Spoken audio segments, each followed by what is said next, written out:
Gulliver's Travels. From Part 1, A Voyage to Lilliput. The first part of Gulliver's Travels describes Gulliver's adventures in Lilliput. After going to sea as a ship's doctor, Gulliver faces disaster as his ship breaks apart in a storm. He swims toward land, reaches shore, and falls exhausted on the ground. I lay down on the grass, which was very short and soft, where I slept sounder than ever I remember to have done in my life. And as I reckoned, above 9 hours, for when I awaked, it was just daylight. I attempted to rise, but was not able to stir, for as I happened to lie on my back, I found my arms and legs were strongly fastened on each side to the ground, and my hair, which was long and thick, tied down in the same manner. I likewise felt several slender ligatures across my body, from my armpits to my thighs. I could only look upwards. The sun began to grow hot, and the light offended my eyes. I heard a confused noise about me, but in the posture I lay, could see nothing except the sky. In a little time, I felt something alive moving on my left leg, which advancing gently forward over my breast came almost up to my chin. When bending my eyes downward as much as I could, I perceived it to be a human creature, not 6 inches in height, with a bow and arrow in his hands and a quiver at his back. In the meantime, I felt at least 40 more of the same kind, as I conjectured, following the first. I was in the utmost astonishment, and roared so loud that they all ran back in a fright, and some of them, as I was afterwards told, were hurt with the falls they got by leaping from my sides upon the ground. However, they soon returned, and one of them, who ventured so far as to get a full sight of my face, lifting up his hands and eyes by way of admiration, cried out in a shrill but distinct voice, "Hakina dego!" The others repeated the same word several times, but I then knew not what they meant. I lay all this while, as the reader may believe, in great uneasiness, at length struggling to get loose. I had the fortune to break the strings and wrench out the pegs that fastened my left arm to the ground, for by lifting it up to my face, I discovered the methods they had taken to bind me, and at the same time, with a violent pull which gave me excessive pain, I a little loosened the strings that tied down my hair on the left side, so that I was just able to turn my head about 2 inches.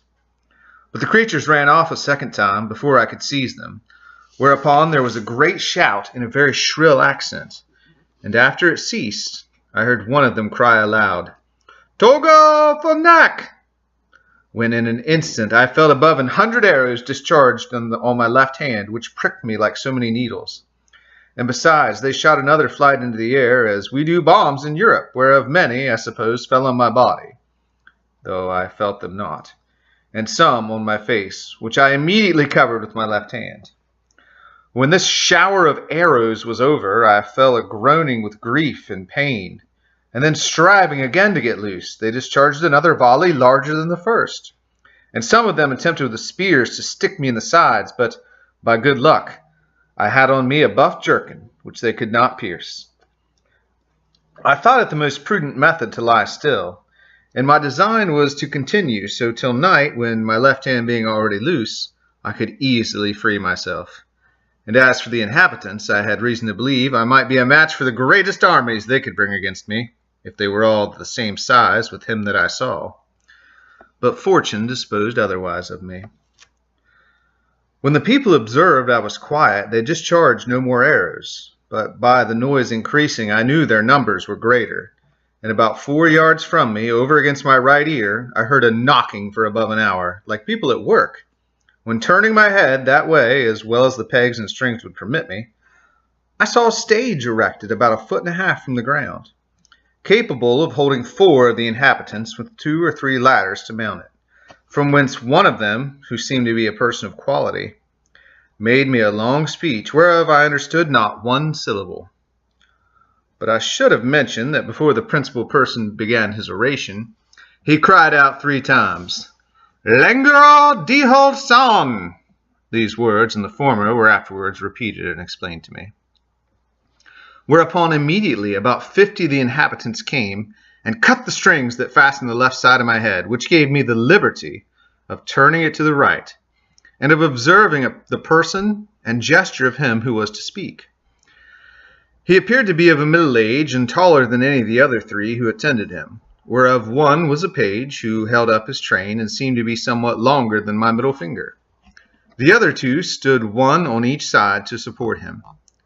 He acted every part of an orator, and I could observe many periods of threatenings and others of promises, pity, and kindness.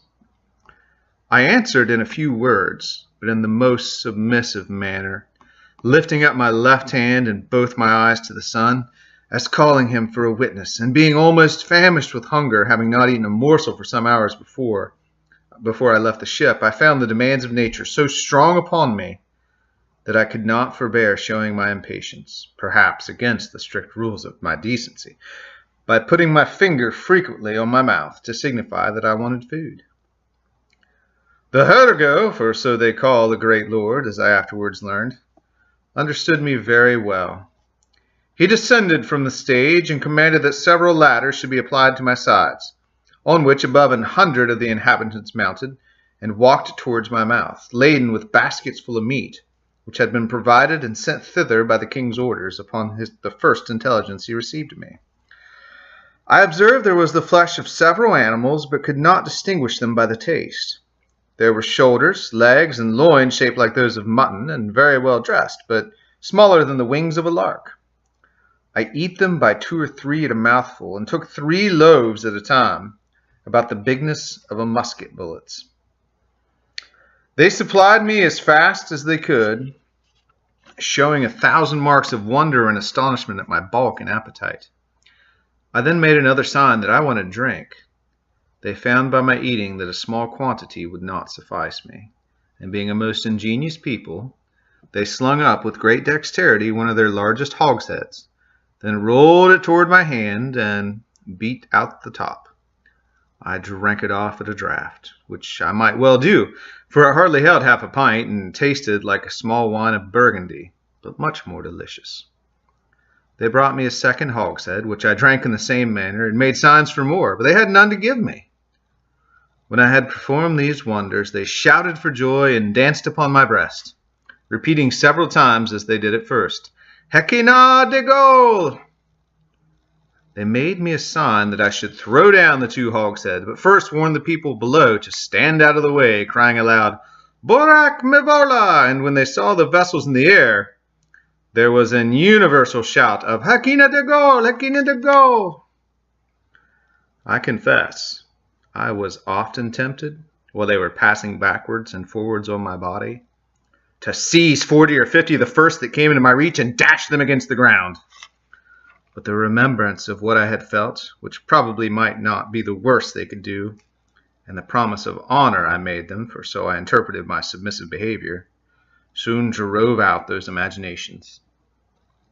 Besides, I now considered myself as bound by the laws of hospitality to a people who had treated me with so much expense and magnificence.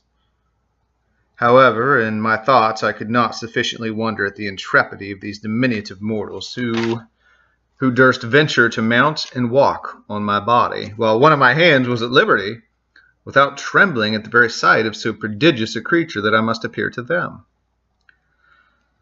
After some time, when they observed that I made no more demands for meat, there appeared before me a person of high rank from His Imperial Majesty. His Excellency, having mounted on the small of my right leg, advanced forwards up to my face with about a dozen of his retinue, and producing his credentials under the signet royal, he applied close to my eyes, spoke about 10 minutes without any signs of anger, but with a kind of determinate resolution, often pointing forwards, which, as I afterwards found, was towards the capital city, about half a mile distance, whither it was agreed by His Majesty in council that I must be conveyed. I answered in a few words, but to no purpose, and made a sign with my hand that was loose, putting it to the other, but over His Excellency's head, for fear of hurting him or his train, and then to my own head and body, to signify that I desired my liberty. It appeared that he understood me well enough, for he shook his head by the way of disapprobation, and held his hand in a posture to show that I must be carried as a prisoner. However, he made other signs to let me understand that I should have meat and drink enough, and very good treatment.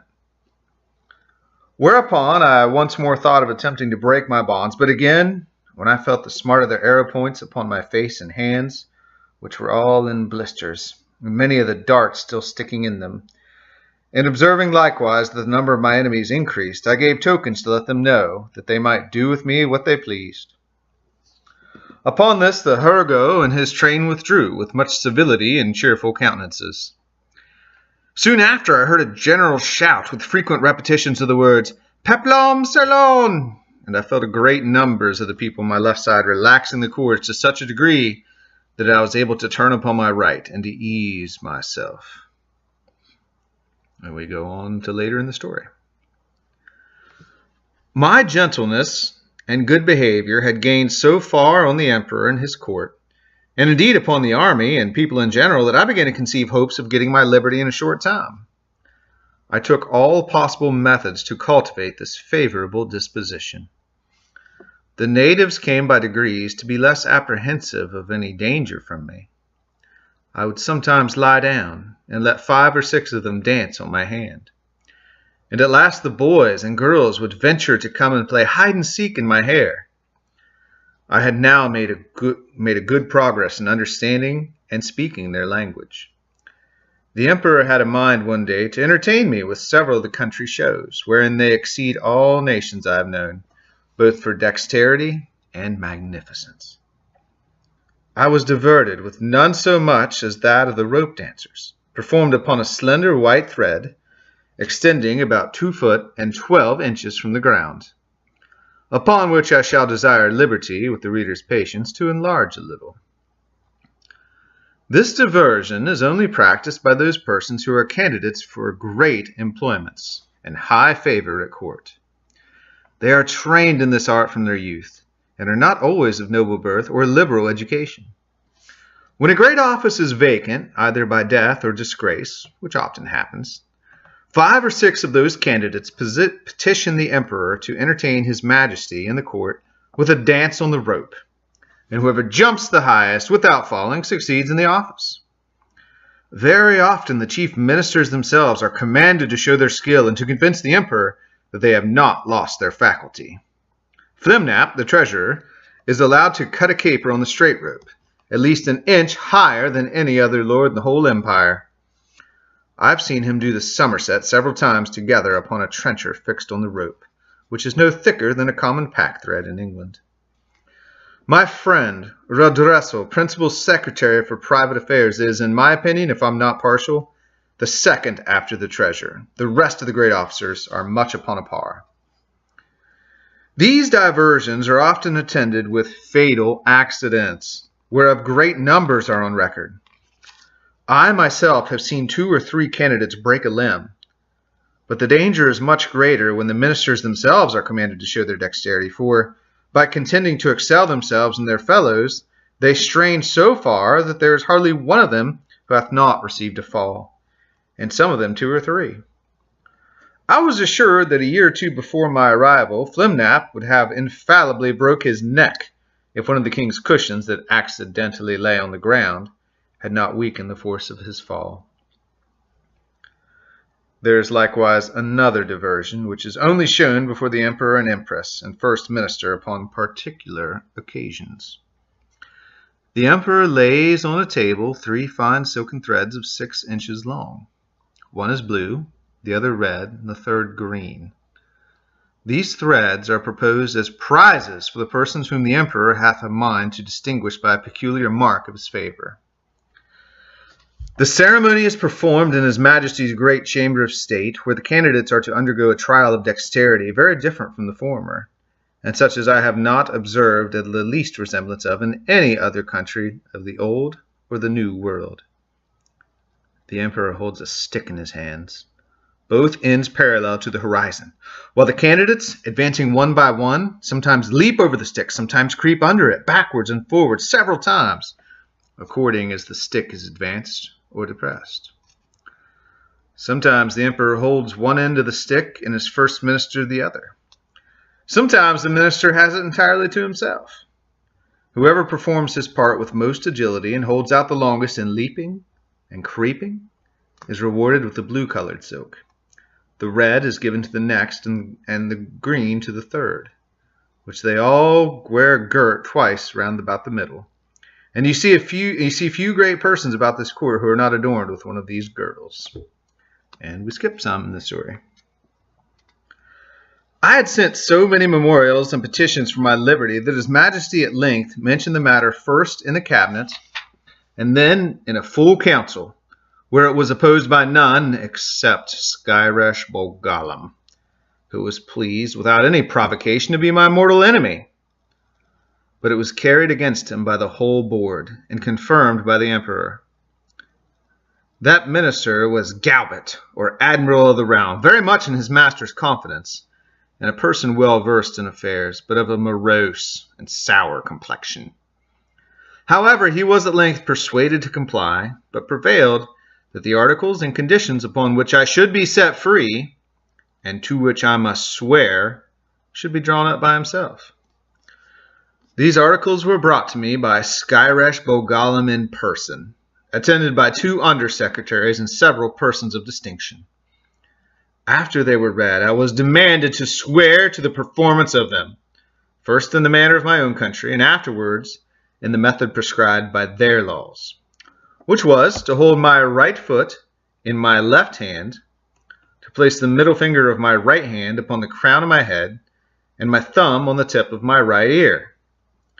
But because the reader may perhaps be curious to have some idea of the style and manner of expression peculiar to that people, as well as to know the articles upon which I recovered my liberty, I have made a translation of the whole instrument, word for word, as near as I was able, which I here offer to the public. Gorbasto Momeran Eblemi Gordilo Shepen Moli Oligu, the most mighty emperor of Lilliput, delight and terror of the universe, whose dominions extend 5,000 bluestrags, about 12 miles, in circumference, to the extremities of the globe. Monarch of all monarchs, taller than the sons of men, whose feet press down to the center, and whose head strikes against the sun, at whose nod the princes of the earth shake their knees, pleasant as the spring, comfortable as the summer, fruitful as autumn, dreadful as winter. His most sublime majesty proposeth to the Man Mountain, lately arrived at our celestial dominions, the following articles, which by a solemn oath he shall be obliged to perform. First, the Man Mountain shall not depart from our dominions without our license under our great seal. Secondly, he shall not presume to come into our metropolis without our express order, at which time the inhabitants shall have 2 hours' warning to keep within their doors. Thirdly, the said Man Mountain shall confine his walks to our principal highroads, and not offer to walk or lie down in a meadow or field of corn. Fourthly, as he walks the said roads, he shall take the utmost care not to trample upon the bodies of any of our loving subjects, their horses or carriages, nor take any of our said subjects into his hands without their own consent. Fifthly, if an express require extraordinary dispatch, the Man Mountain shall be obliged to carry in his pocket the messenger and horse a 6 days' journey once in every moon, and return the said messenger back, if so required, safe to our imperial presence. Sixthly, he shall be our ally against our enemies on the island of Blefuscu, and do his utmost to destroy their fleet, which is now preparing to invade us. Seventhly, that the said Man Mountain shall at his times of leisure be aiding and assisting to our workmen, in helping to raise certain great stones toward covering the wall of the principal park, and other royal buildings. Eighthly, that the said Man Mountain shall in 2 moons' time deliver an exact survey of the circumference of our dominions, by a computation of his own paces round the coast. Lastly, that upon his solemn oath to observe all the above articles, the said Man Mountain shall have a daily allowance of meat and drink sufficient for the support of 1,728 of our subjects, with free access to our royal person and other marks of our favor. Given at our palace at Belfaborac, the 12th day of the 91st moon of our reign. I swore and subscribed to these articles with great cheerfulness and content, whereupon my chains were immediately unlocked, and I was at full liberty. The emperor himself in person did me the honor to be by at the whole ceremony.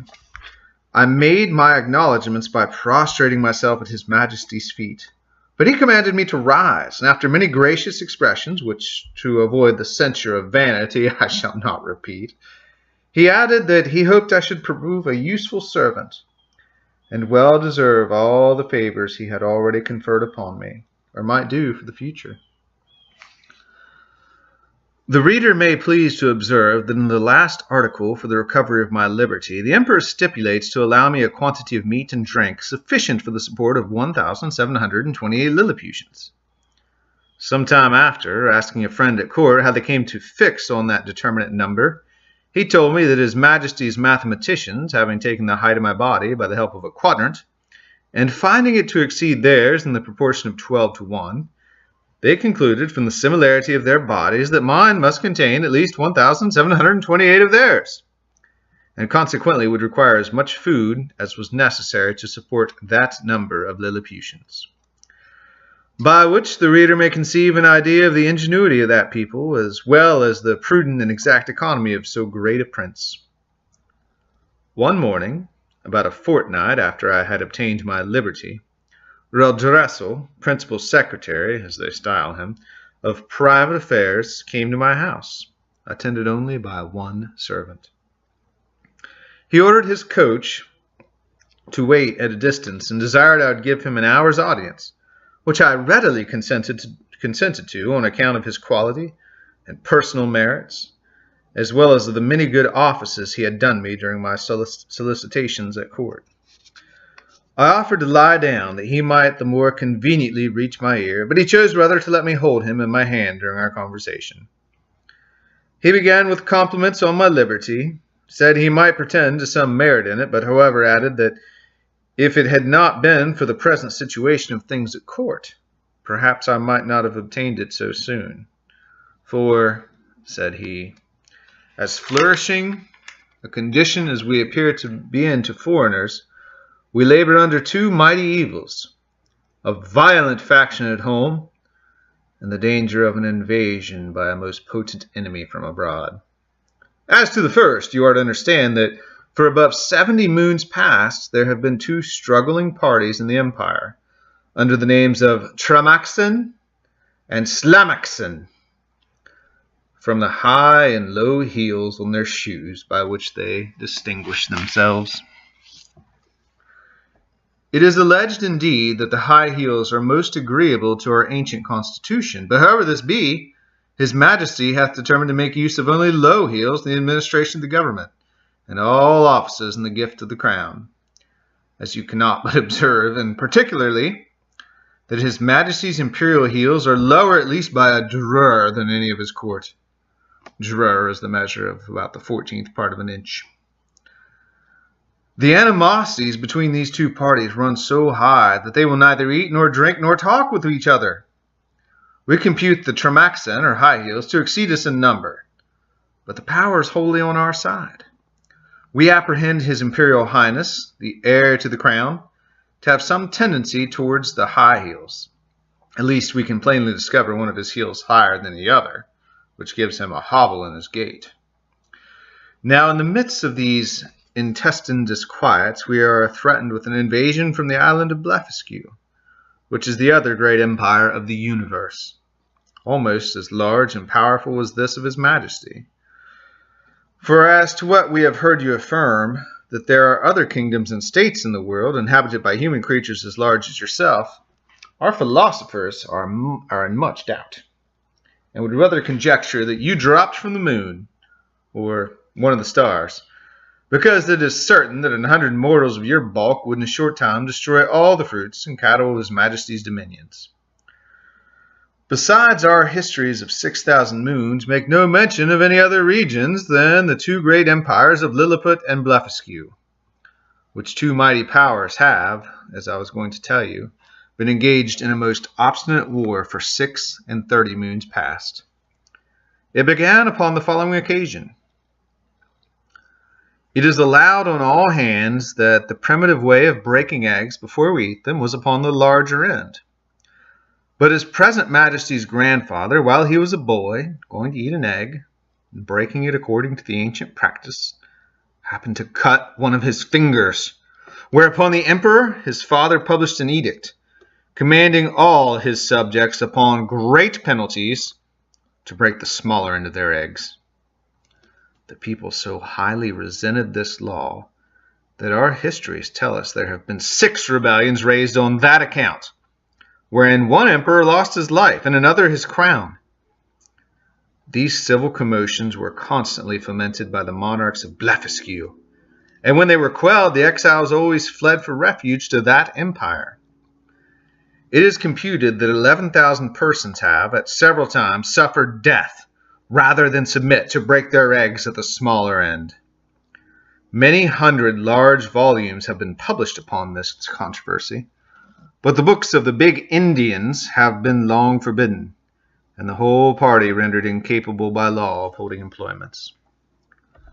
During the course of these troubles, the emperors of Blefuscu did frequently expostulate by their ambassadors, accusing us of making a schism in religion, by offering against a fundamental doctrine of our great prophet Lustrog in the 54th chapter of the Brundekro, which is their Alcoran. This, however, is thought to be a mere strain upon the text, for the words are these, that all true believers shall break their eggs at the convenient end, and which is the convenient end seems, in my humble opinion, to be left to every man's conscience, or at least in the power of the chief magistrate to determine. Now the big Indian exiles have found so much credit in the Emperor of Blefuscu's court, and so much private assistance and encouragement from their party here at home, that a bloody war hath been carried on between the two empires for 36 moons with various success, during which time we've lost 40 capital ships, and a much greater number of smaller vessels, together with 30,000 of our best seamen and soldiers, and the damage received by the enemy is reckoned to be somewhat greater than ours. However, they have now equipped a numerous fleet, and are just preparing to make a descent upon us, and His Imperial Majesty, placing great confidence in your valor and strength, hath commanded me to lay this account of his affairs before you. I desired the secretary to present my humble duty to the emperor, and to let him know that I thought it would not become me, who is a foreigner, to interfere with parties. But I was ready, with the hazard of my life, to defend his person and state against all invaders.